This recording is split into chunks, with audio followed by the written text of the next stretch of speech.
Wrong. Easy Gutierrez is Levitar show. You're absolutely incorrect. Dog, I was like, listening, and he's like, New York accent is the best accent. I'm like, motherfucker, have you ever been to the South?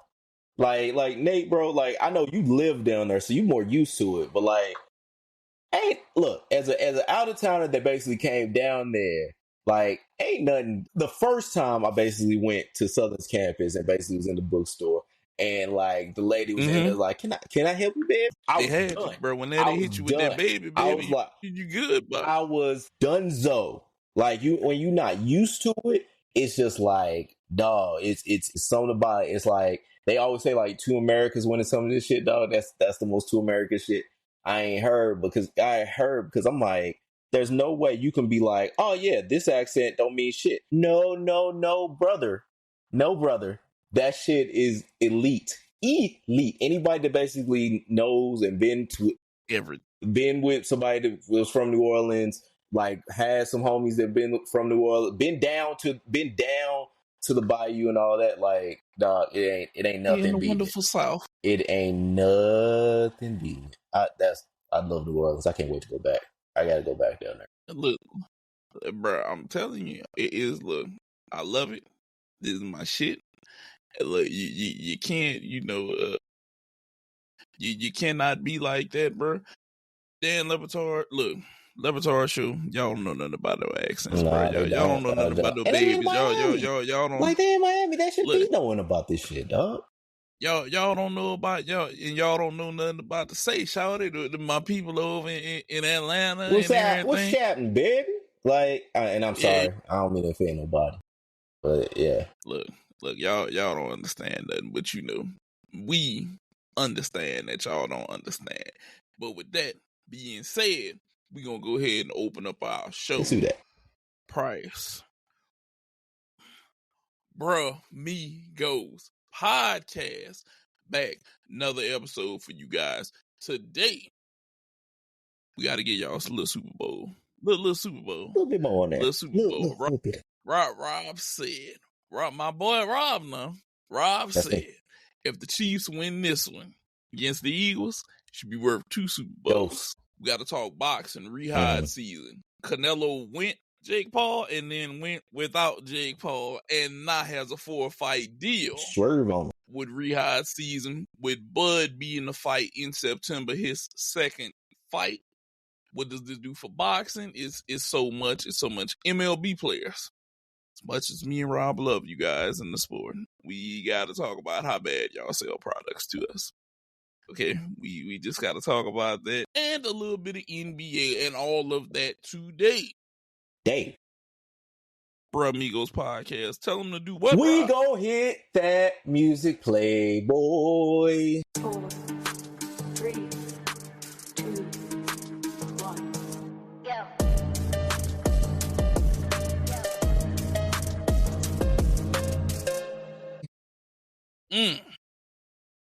Rob, Chiefs, Eagles, tomorrow. Happening. 5:30 Central. Kendrick Lamar at halftime.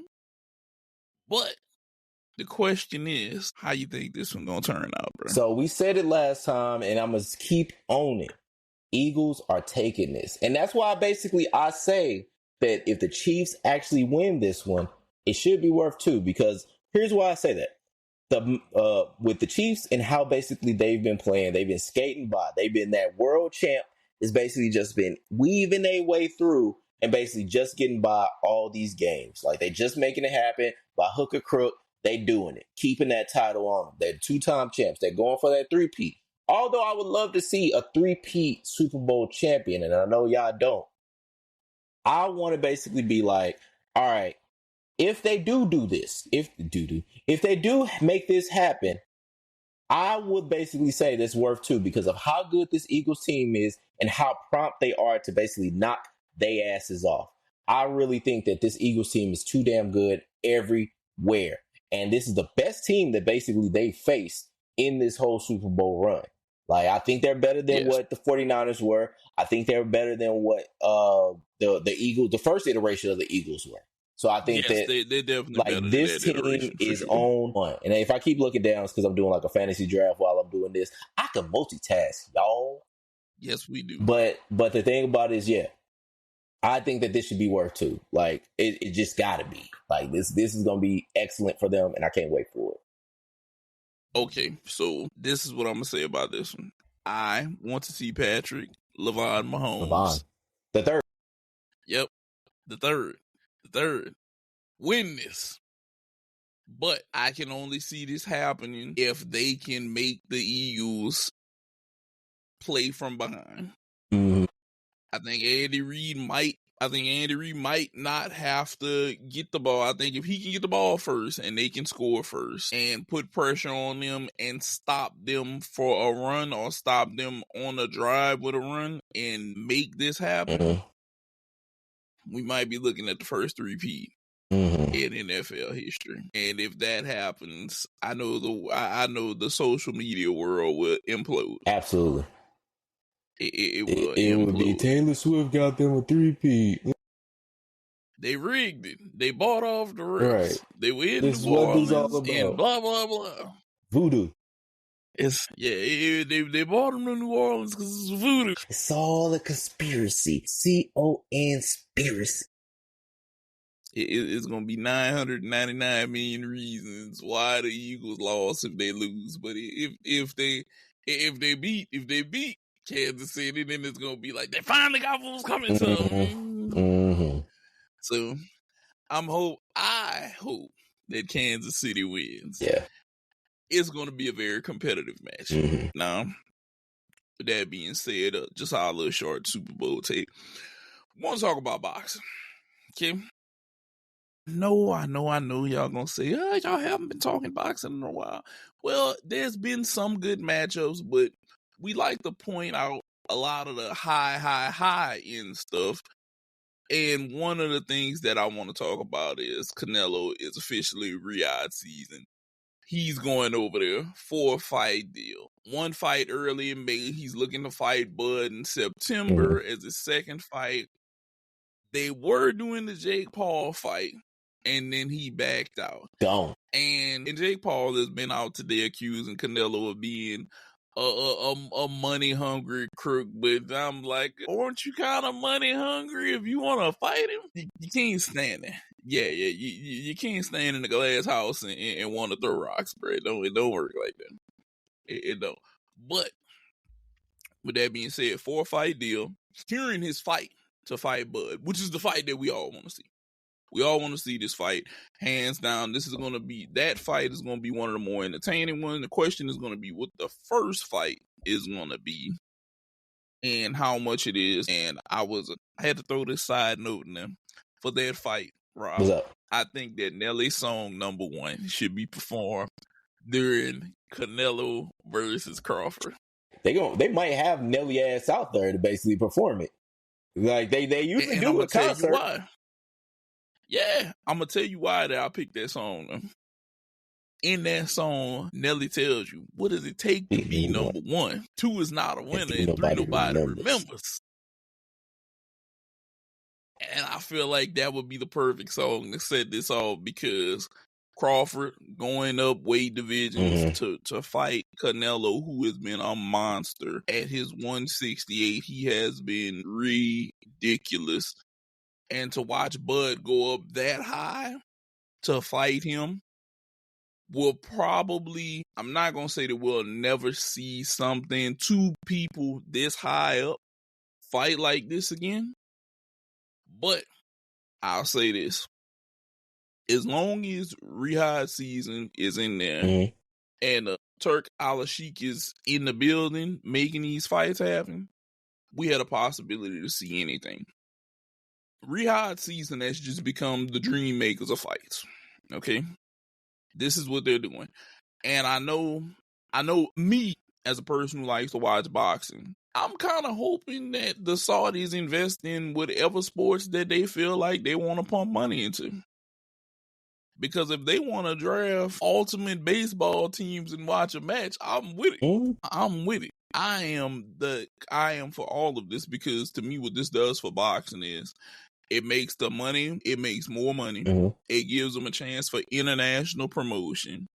It gives these guys, it gives so many, not only jobs for these people who do different things there and here and promotion wise and setting things up.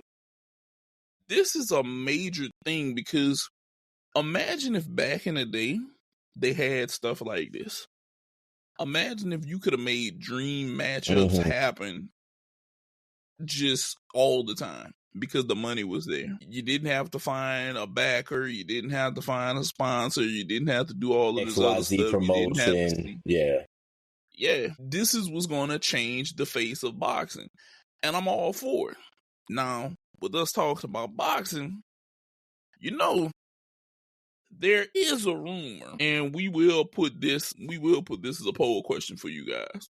Would the Saudis buy the UFC equivalent because they are looking at TKO and doing this for UFC? And I will say this, and I will stand on this, and I think Rob will agree with me. If they put their hands in the ultimate fighting, fans, we will see some of the best matchups that we have ever wanted to see.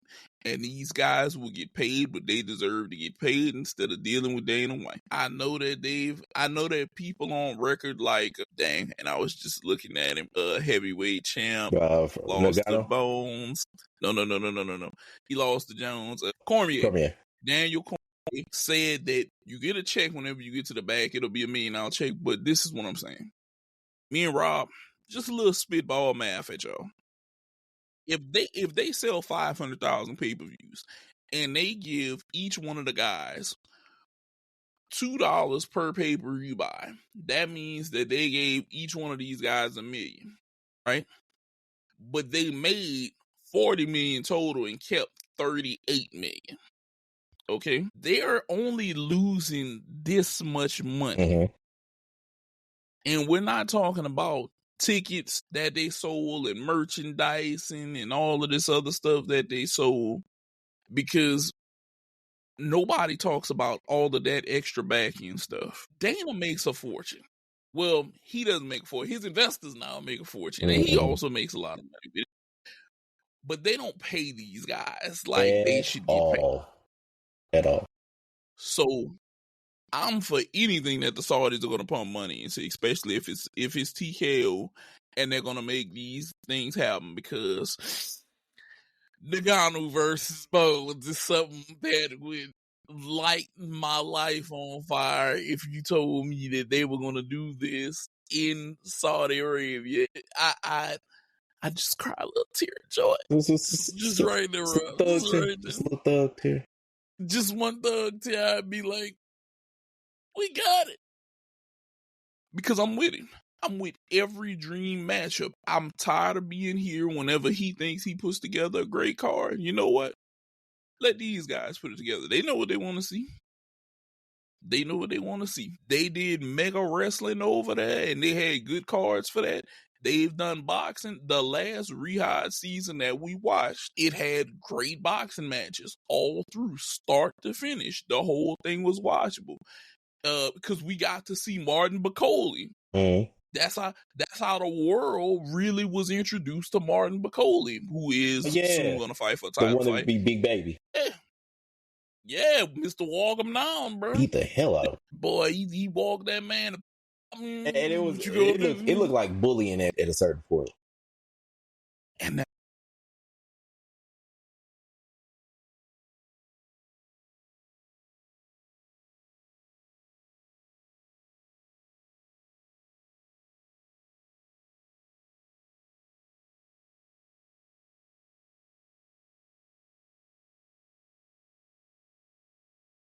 they read whatever right here. That's still the funniest shit though. none of what Dana wants to do, bro. None of it. I want what people want. I want the dream matchups that we want to see. I want the Nagano versus Jones, because Lord knows, we all know if Francis manages to hit John might take the nap of a lifetime. Yeah. So I'm with it. I'm with anything that they can put together. I'm for it all, and hey, I'm with it. Rehab season is the season, baby. Yeah. Every high season, if you need two guys to come out there and be fly, Right here. Right here, big dog. we available. Like, We available. I'm around. I am around. Time permitted. Yeah. You ain't got to send the PJ for us. Just send us first class. We all right. Jet, shit, you can afford it. But no, like, honestly, it would be a lucrative investment for them, but it's like they could really just do it. Because like Nate said, Dana don't pay his people shit. And that's why, like, when people talk about with the Saudis and what they're doing with essentially the sports washing, it's what they do. They basically making their money. They're basically reinvested it in all these sports games and all these little things. And it's like, yeah, they're doing that, but at least they paying these cats. They are giving them money, whereas you have these promoters that are basically giving them crumbs. And I would much rather, basically, I'm lesser of two evils, so to speak. If I could basically have somebody that's at least paying people their compensation that they're actually worth, like Jake Paul was essentially doing, paying people they're essentially their worth, versus somebody that basically is paying some, that's also doing bad and paying them scraps. I'd much rather that solution. And so if basically Saudis, y'all gonna basically make a UFC equivalent, y'all gonna do something like that, and y'all paying these cats, I can only be so mad. I understand what anybody else would have to say about it, but the fact of the matter is, this is promotion, baby. Fight sports has already been wicked.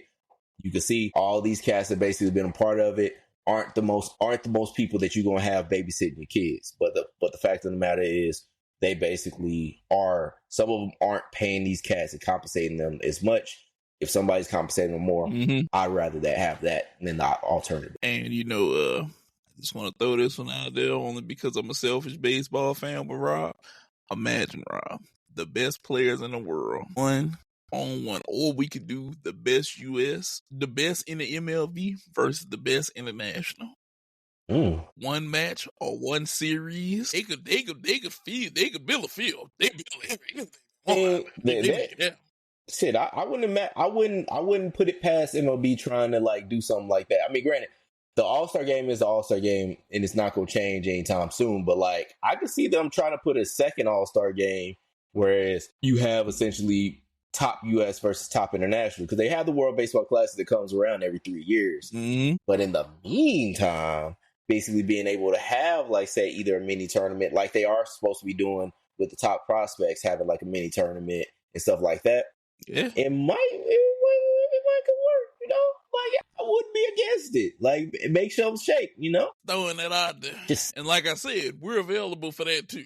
We're always available for that. You cut the check. I know y'all can throw us 100,000 apiece. We got it. Just a little smidge. But speaking of baseball, I want to bring something that's been near dear to my heart, at least for the last few days. And it's something I've been feeling for a very long time. MLB players, wake the hell up when you speak to me. And this is what I mean. When y'all basically are on these commercials, y'all talk like this. Like, I am something from the Pittsburgh Pirates. As a matter of fact, the MLB The Show commercial that just came out for the MLB 25. Paul Skeens, Gunnar Henderson, Ellie De La Cruz are all on the trailer. If I'm breaking that news to y'all, I'm breaking the news to y'all. Y'all don't watch baseball. A lot of y'all don't. But these three great players are going to be on the cover of this game. They all talk like, I'm Paul Skeens from the Pittsburgh Pirates.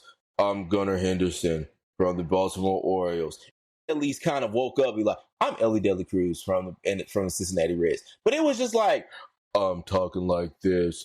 I am this baseball player. I need to be boring as much as possible so you don't think that I am different.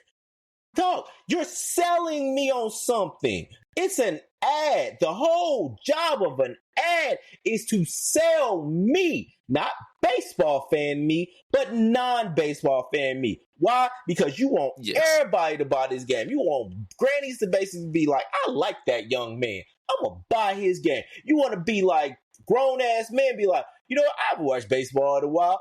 This motherfucker's interesting. I want to buy that game. Why wouldn't you basically sell yourself on it, especially when you're on the cover? The game is basically telling people to go buy it because of you. Why aren't you talking to me like I need to buy it? You're playing the game. I get it. You getting paid, but you're going to get paid for this too. Why? And then the funny thing is, they were like having fun. They showed them like having fun, playing around, all this kind of stuff right after. I'm like, why didn't you use that energy when speaking to me? Weren't you talking to me as if I need to buy this game? As if I need to be the one that basically is spending my hard-earned money on it. You gotta wake the hell up when you speaking, dog. It annoys me. And it annoys me because I do love baseball. I'm not an agent. I'm not somebody that's making money off this shit. I'm just a person that really wants the game to grow and people to like this shit more. But the fact of the matter is, ain't gonna like it more if you're gonna talk like the gun is in your back to be as boring as possible. Wake up. Speak. Be engaging. Talk with a tone that's not like, I need to just get the hell out of here. Talk, nigga. Like, speak to me. Speak to us. Me and Nate, huge baseball fans. Me and Nate probably gonna get MLB The Show. But that isn't the point. You want to basically have people come to your games to be like, hey, I want to see Paul Skeens. Not because he's Livy's boyfriend, but because he is somebody that I am interested in watching. And sometimes that part is talking them into it. We talk about it with wrestlers all the time. You got to basically do the best to sell yourself because people are going to want to see you more than in ways that basically it makes no sense. Because you're like, I got all this talent. They should want to see that. Nah, partner, they want to see more. They want to see your personality. They want to basically see why this person is so damn good. You got to sell them on that. And when you talk like this, it doesn't do that, dog. It just don't. And it makes people not even like, and Paul, I would expect better from you because you played at LSU. You played around a lot of culture and lively people. You know what, Paul? I'm gonna help you out. Go ahead, speak on. You go reshoot this, and you tell them, look here, I'm Paul Skeens. I'm Mr. Under a 2 ERA. I'm Mr. 170 strikeouts his first season. I'm Mr. 11-3. I'm that dude, and I'm on MLB. That's how you should have been talking to that camera.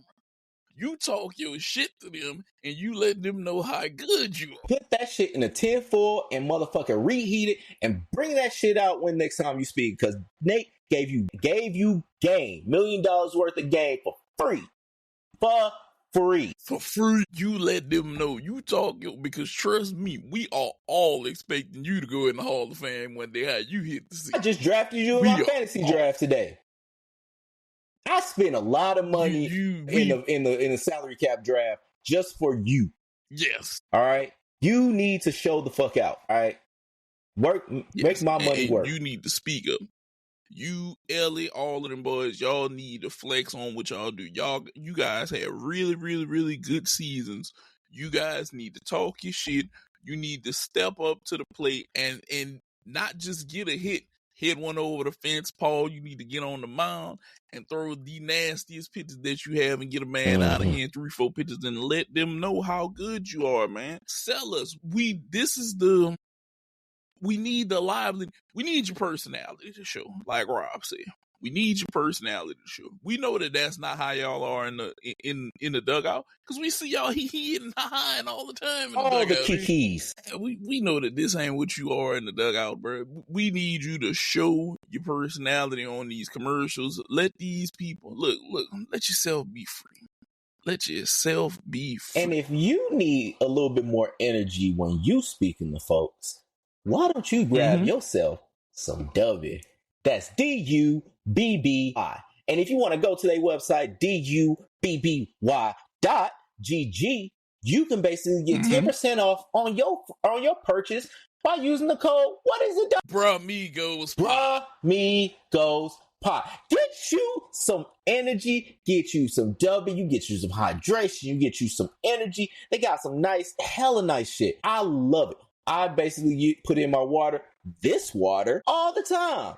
And then you know what? It gives me energy so I can yell at baseball players so they can wake the hell up when I need them to speak to the masses, to the people. So get you some W, get you some energy, get you a dub, and do it for us, with us, and that it faded thumbs up. But you get you some W, you get you some energy, you get yourself a win, baby. So with us getting the ball over the back to MLB players, we're gonna go NBA. This will be our second poll question for you guys. 2 polls. Are you guys all right with players getting hurt in the All-Star game? Okay.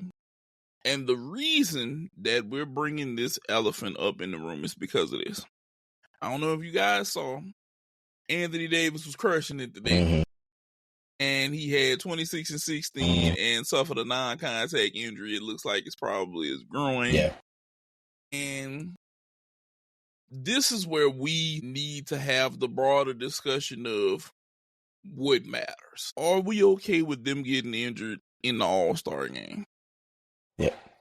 And reason why I'm thinking, for me, it has to basically be asked is because we talk about how these players do not play hard in the All-Star game. Part of that is possibly because they don't want to get injured. And because everybody's going to lambaste them about, why were you playing so hard in the exhibition? Why were you playing so hard in a game that doesn't matter, because this is not a game for your team. This is not a game for the playoffs. This is not a game for the finals. This is just an exhibition game amongst your peers that are also great, and that's it. But the thing about it is, it has to be one or the other, because y'all can't keep complaining about, oh, the scoring is so crazy. Oh, it's, like, we're not getting the games because the thing about it is, the main thing that y'all want to talk about is who's going to the finals, who's going to the championship, who's doing all this. Y'all need to basically be like, hey, I don't care if you get hurt in the All-Star game. I don't care if you get hurt in game 60 out of 82. Because the thing about it is, if you basically make the main thing the only thing, which is you need to be ready for the playoffs, you need to be ready for this. Some of these motherfuckers ain't going to the playoffs. Some of these motherfuckers ain't going anywhere outside of the division. They basically gonna go to the All-Star game and go their ass back home because their team is shit or whatever. But the thing is, we got to get away from only thinking of championships. We got to get away from that, because when we take everything and move everything to where it's downrange, everything to where it's down in the horizon, the right now is going to suffer. And right now is what's going to get basically to where none of this shit even matters. It's on us as fans to basically do that, because the fans are going to basically have them. They don't know what they're doing. The leagues don't know what they're doing, dog. They're going off of us. Yeah. They're going off of what we find important. If we say what's important is y'all need to basically play great games for us day in, day out, do that. I honestly believe it, because they don't know anything different. They cable money is gone. They trying to basically figure out what's next, how they going to basically make ends meet to basically pay these folks. So we basically start being like, oh yeah, I want to watch the All-Star game for what it is, which is a game with great players all coming together. They'll basically react. But if we just basically say, well, be ready for championships, be ready for the playoffs, they're going to do that too. And that's really what it comes down to. But I think we all need to come together and be like, are you cool with a player getting hurt in the All-Star game? Are you cool with a player playing hard in the All-Star game? Even if it's like a non-contact, even if it's something like that. God forbid it happens, but we got to basically talk about it, because it's going to come up sooner or later. And here's the thing. I'm cool with it happening, because injuries happen anywhere. They can happen to anybody, anything. I'm fine with it. But we have to voice that to them, because guess what? They're not going to play it. And like Rob said, a lot of y'all act like y'all going to the playoffs every year. And y'all not. Y'all on load management this, time management that. I don't play back the backs. I don't do this. Now, granted, Zion gave me a taste of my own medicine the other night whenever he said, hey, I work for the Pelicans and they said that I can't play back to backs. I can understand why they don't want you playing back to backs, right? That's a whole nother thing. Yeah. Yeah. You have a whole nother thing going with you. But I'm fine with it, Rob, because they is some guys who act like they're championship ready. My team is going to win this ship this year, and your team is not going to win this ship. Your team ain't been close in a minute. They ain't seen it since Methuselah. If So ever. you need to quit. Yeah, you need to quit acting like you're going to make this and it's not happening. Go play the game. Go play hard. If you play night in and night out and you play for the fans who help put money in your pocket by us watching and revenue sharing and us buying gear and everything else, and you put that out there, your legacy is going to be, even if you never make it to the championship, your legacy is going to be even bigger than what you think it is, because people are going to remember he played hard every night. I went to a game. There's going to be some child that's going to bring his child in 20, 30 years to a game and said, I was here when XYZ played. Yeah, he never won a championship, but every night I was here, he played hard. He was here for the fans. He signed autographs, and he was that guy. And that's what is going to keep y'all league alive and thriving forever. Think about what people love about Kobe. And think about what people used to basically say against Kobe when he was playing. That motherfucker played too hard in the All-Star game. That motherfucker played to win every single time. And that's the thing. It's like, we basically were like, hey, this game doesn't matter. And then the player said this game doesn't matter. And then we bitched at them about having to make it. We bitched at them about basically them acting like it doesn't matter. The math doesn't make a lick of sense. It doesn't. It really doesn't. So it needs to get to a point where this changes. And it gets to change when we basically start saying everything matters. Period. Everything matters. It all matters. It all matters. Now, with it all matters to, goddamn, this was some shockers in the past week. Look, we got to talk about the trade deadline fallout. Okay. We all know the nuke that was dropped on the NBA, which was the Luka and AD trade, especially now with AD being injured like that on his first premiere, and Luka's waiting to come back. This is highly crazy. Look, they couldn't have written a better drama stories. If they're writing scripts, they beating out as the world turns and dying light right now with how this happened today with AD getting injured and Luka's waiting to come back and AD going nuclear. He's 2016 and then third quarter, bam, non-contact injury. You couldn't write this. But the other one in the room, the other major one is Jimmy Butler going to the Warriors. Mm-hmm. Does it move the needle? So a little bit. Yeah. A little bit. I'm gonna stick by my guns and I'm gonna say this. And I'm gonna always say this. I tweeted about it on Blue Sky. The culprit in all of this that nobody is willing to throw the blame, and he's holding the bloody knife in Golden State, is Draymond. Nobody's willing to say he's the reason we're in this predicament. I think I know where you're going with this. Nobody. Yeah, nobody's willing to say, hey, we trying to make moves to be competitive. I'm telling you, it's the first time I've ever watched, bro. This is how I'm gonna say this, and I'm gonna say it at first because I was gonna say this on Sky. This is the first time you've ever watched a player murder a franchise, hold a knife, and say what I did wrong, and nobody's hurting him. Nobody's making him pay for it. He's walking around with a bloody knife in his hand. He's like, what I did? Yeah, but at least with him, you could say like, hey, I got y'all a champion. Like, I was the one to help y'all win the championship. But before he got here, when he was here, and after he left. So at least with Draymond, you can basically be like, look, KD ain't come back because KD didn't want to come back. And which I do think part of it, I don't think it was on him. I don't think it was on Draymond. I think it was because they did at least have the conversation, or Draymond and Kevin Durant like had that big conversation on they did. Whatever. And they did say basically the front office pinning them against each other, essentially.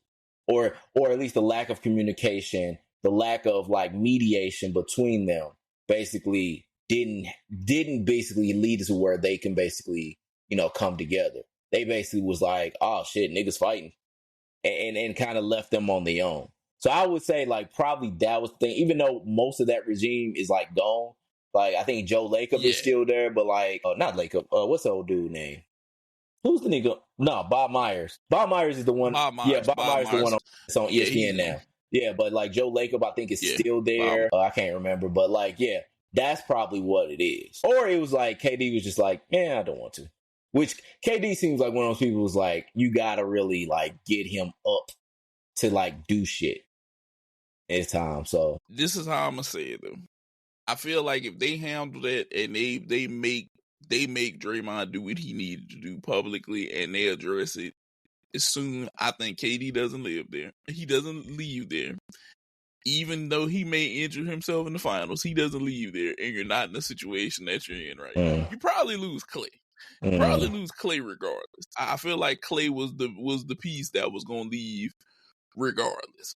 But you don't lose KD, and if you hurry up and you address the issue with Draymond punching Jordan Poole, you don't lose your Clay replacement mentally, and he doesn't want to be here. He wasn't a Clay replacement though. Like Jordan Poole, he was a nigga that got hot. He was gonna be your scorer that got hot that could help you win. That's what it was with him. That's literally what it was gonna be. But at least you're proven right by what he's doing with the Wizards. So that nigga, yeah.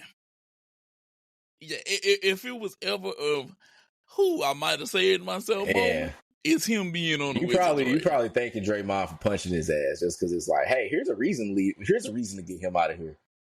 Like, yeah, like here's something that we can at least cite to basically be like, nah, we didn't go along with him because, yeah, look at him over there. I need something to justify the actions that happen. I know. Might be that might be the one saving grace. Like, he ain't doing that well over there, and you could be like, I might have dodged the bullet with that one. I don't know. You were doing good, but maybe he wasn't gonna do good later on. Maybe I saved myself. You don't know. But hey, that is one of the major things. I don't think, going back to the original, I don't think Jimmy moves the needle enough. Do I think that it puts an extra star out there to help Steph? Yes, because people double Steph now. They do. They double Steph. They know he's shooting from 35.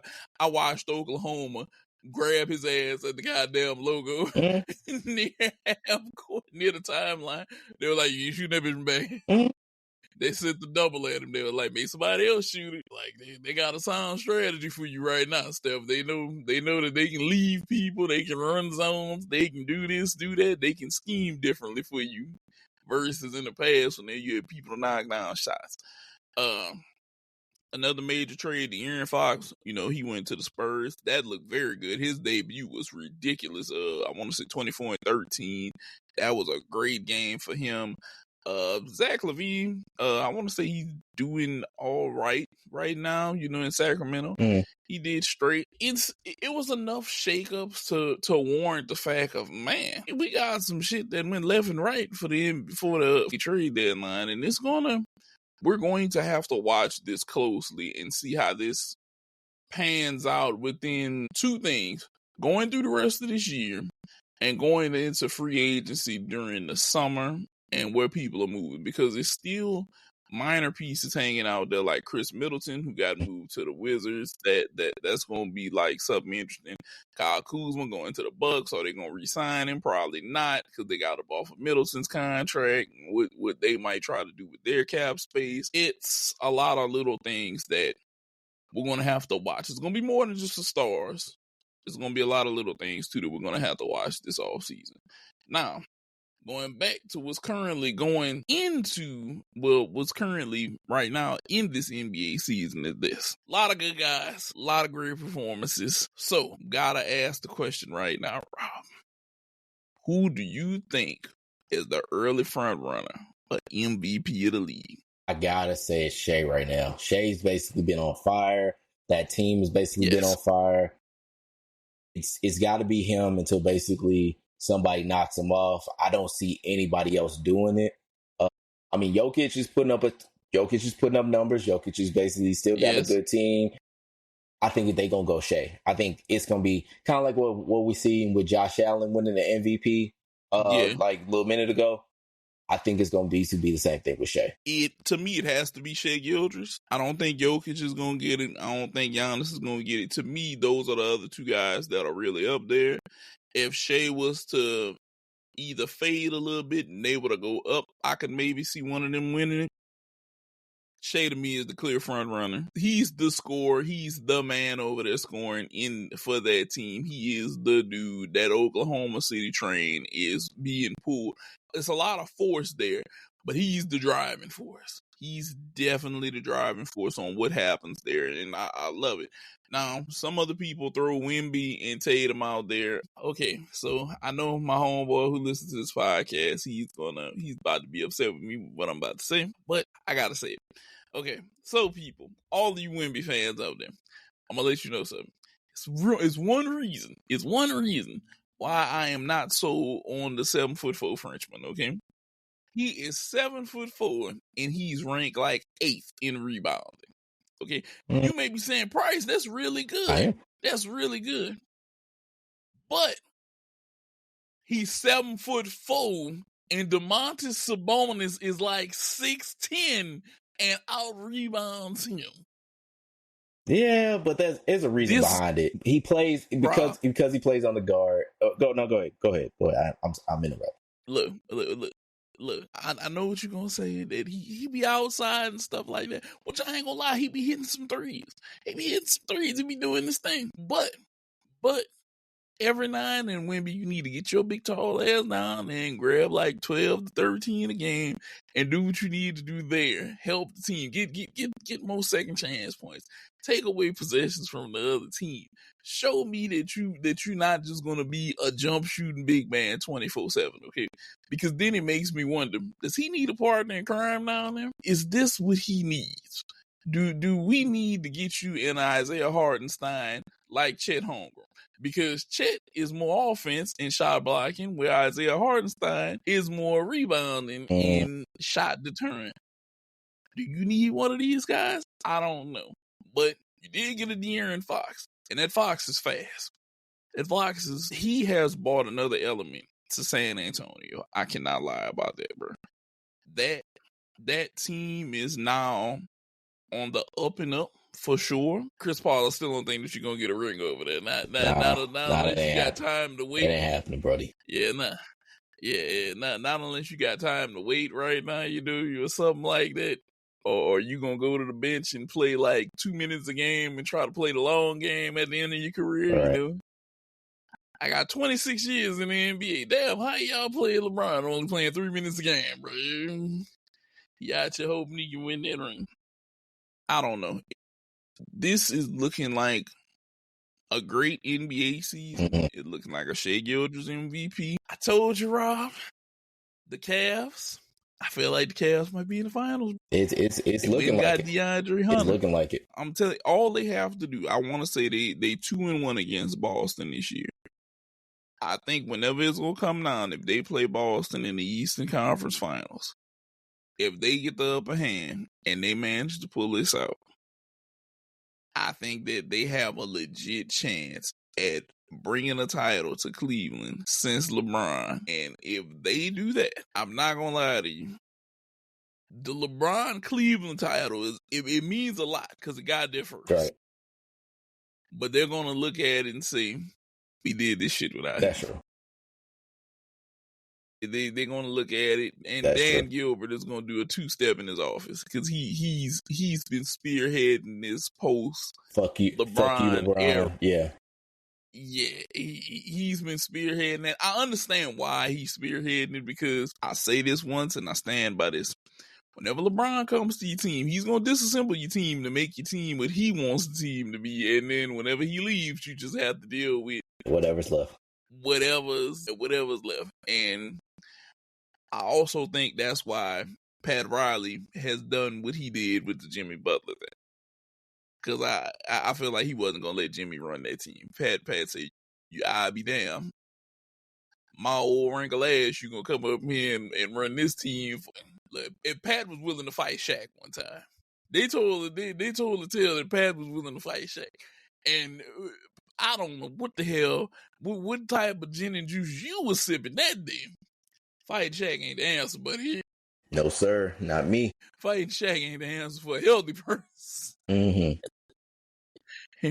And for you to think about doing that, maniac. Clearly a maniac, bro. Clearly something is wrong with Pat Riley. But we had to come talk to you guys, give you guys a short episode. We know because Super Bowl is coming up. We didn't want to take too much time. Wanted to get something out there for you guys. A little content for you guys. A little content. Remember, I want to say I have been dropping the link tree down there, so you guys have all our links. Because we on Blue Sky, we don't mess with the bird no more. Out of here. The bird, the X, the symbol, whatever the hell he wants to be. Mm-hmm. Instagram, Threads, TikTok for y'all who kept your app, because you know they ain't giving y'all the app back. We know.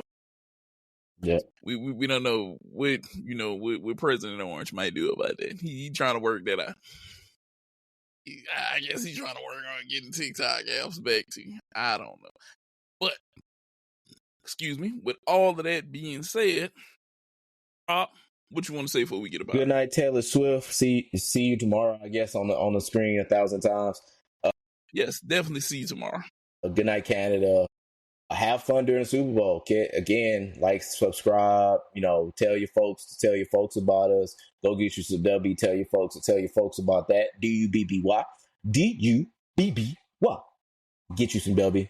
And we gonna see y'all next week. We gonna see y'all post Super Bowl and tell you what everything happened and what Kendrick told whatever and did everything with that. And yeah, my favorite Super Bowl commercials.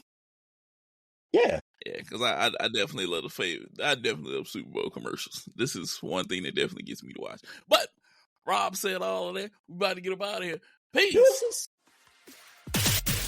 Thanks for checking out this episode of the Bra Amigos podcast. Make sure to like, comment, and subscribe so you never miss an episode.